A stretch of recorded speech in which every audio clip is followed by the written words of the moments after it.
In the 23-24 NBA season, the Detroit Pistons won 14 total games and set the NBA record for the most consecutive losses in a single year. It was as rough of a season as you could possibly imagine. They became a meme all over social media and everything that could go wrong went wrong. But fast forward just 1 year later and they finished the season with 44 wins and made the playoffs for the first time in 6 years. They even took the 3-seeded Knicks to 6 games and got both of their wins on the road in Madison Square Garden. By the way, they did that without 2 key players in Isaiah Stewart and especially Jaden Ivey, who was playing extremely well before getting hurt for the rest of the season. Still, the Pistons were only a couple calls and shots away from moving on to the second round. But regardless, they were able to get their first playoff win since 2008. Yes, Cade Cunningham was 6 years old the last time the Pistons won in the playoffs. You literally have to be a Pistons fan to truly understand how insane that really is. They made the playoffs only 3 times since 2008 and were swept all 3 times. Not to mention they also had a negative record and 500 record in 2 of those 3 playoff appearances. I think you get the point. The Pistons have been struggling for a while. But to go from losing 28 straight games last season to almost advancing to the second round of the playoffs in a single year is insane. It's technically not the biggest single season turnaround in NBA history, however I personally think it is the greatest.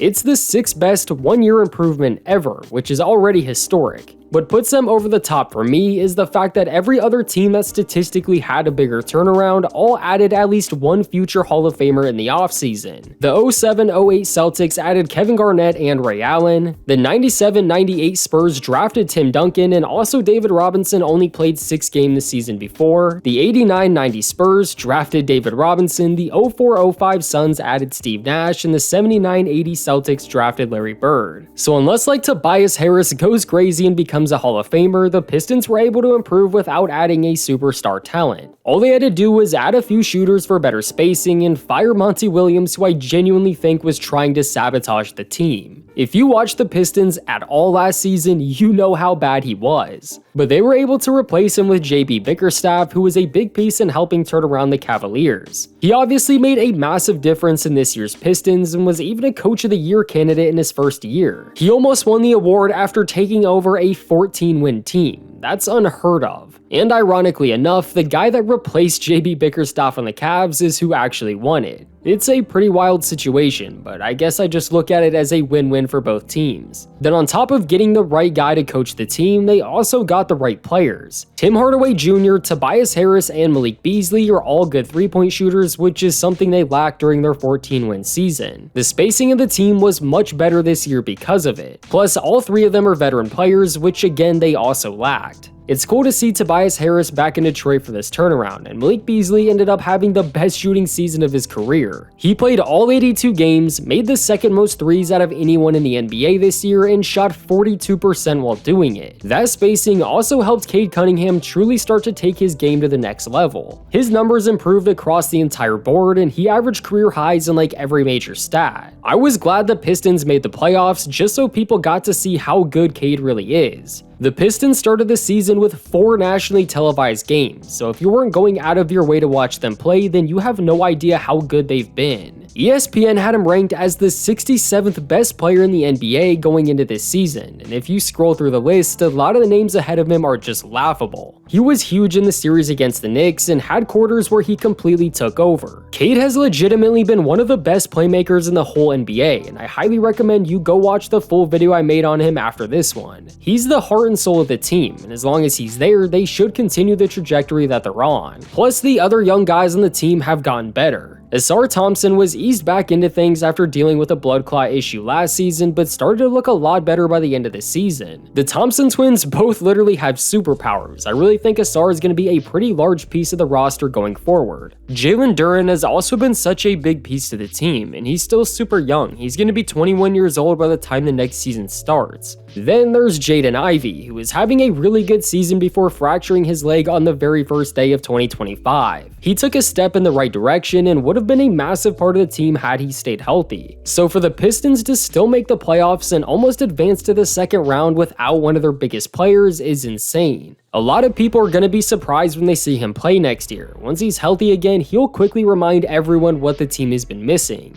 You also have to shout out Dennis Schroeder. They added him in the middle of the year, and he came up really big multiple times throughout the rest of the season and especially in the playoffs. He's been bouncing around several teams for the last few years, but he's a player that can fit anywhere and can fill whatever role he needs to really well. And they still have guys like Isaiah Stewart, Marcus Sasser, and Ron Holland. Basically, the whole future core is 23 years old or younger. This should just be the beginning of what's to come. They all bought into Bickerstaff's system and clearly enjoyed playing together. Their offense reached a whole nother level, while there was clearly a night and day difference on defense. The Pistons fully embraced the physicality and always looked like the team that wasn't gonna back down. And now, the days of tanking are hopefully over and they can start to actually build that winning culture. The fact that some of the Pistons legends were in the building for their playoff games should tell you everything you need to know. Even they see what's going on. There's been a massive shift in the franchise overnight. Again, they took the 3-seeded Knicks to 6 games while missing multiple key players. Plus, the refs literally admitted that Tim Hardaway Jr. was fouled on that 3-point attempt at the buzzer. If they call that, then the series would be tied at 2 games apiece, and who knows where it goes from there. You also have to give them credit for getting right back to it and winning Game 5 on the road. Instead of just accepting defeat since they were down 3-1, they kept fighting and were right there in Game 6 as well.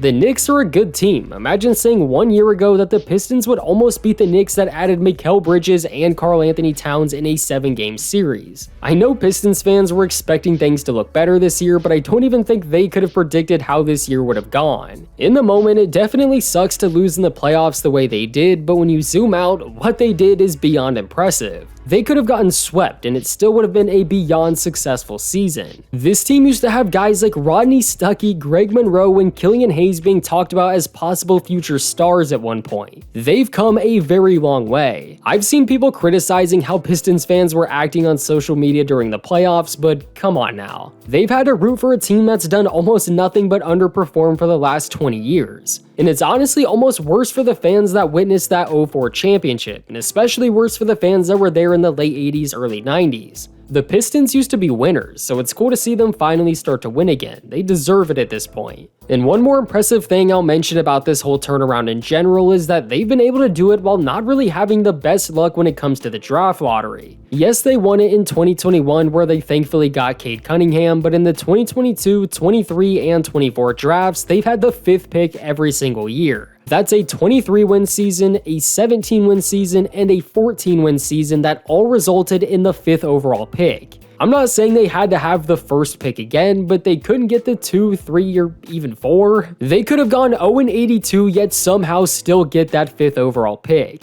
However, the good news is they've been drafting really well. Jaden Ivey and Asar Thompson are high-impact players, and Ron Holland played really well in his limited minutes. From here, as long as the young players continue to improve, this incredible turnaround can be the start of something very special. But let me know what you think about the Pistons and their turnaround, and please leave a like on the video to support the channel. Also, subscribe if you're new for more basketball videos just like this one.